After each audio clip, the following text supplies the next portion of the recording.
This is the pivot to Asia by Scott Morrison. After 2 decades focused in the Middle East, he wants to bring the focus back to the Indo-Pacific. This policy designed to shape the region, he says, and prevent coercion and hegemony. It's $270 billion, the headline figure, over the next 10 years as a part of this defence investment. China very much know the elephant in the room when it comes to this policy. The Prime Minister very clear, though, when it comes to standing up for Australian values in the region. We don't seek to entangle or intimidate or silence our neighbours. We respect their sovereignty, we champion it, and we expect others to respect ours. Sovereignty means self-respect, freedom to be who we are ourselves, independence, free thinking. We will never surrender this. Never, ever.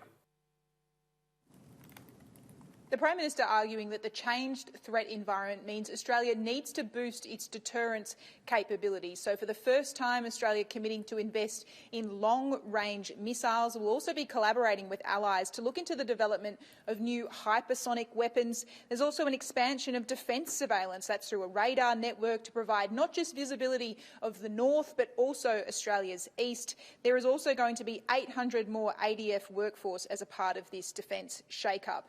The Prime Minister mentioned the 1930s 4 times during this defence strategy speech today. It's very clear that the government believes there is a deteriorating environment on the global strategic world. COVID has only accelerated that, the Prime Minister said today. The Defence Minister said the reference to the 1930s was not by accident, that Australia is very clear-eyed about the threat we're facing.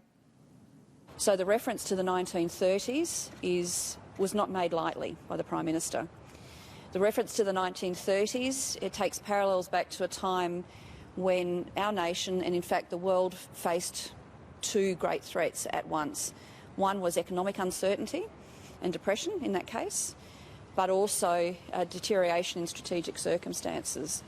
And our world clearly, as a result of COVID-19, is exacerbating what I think we could say is a disorderly environment.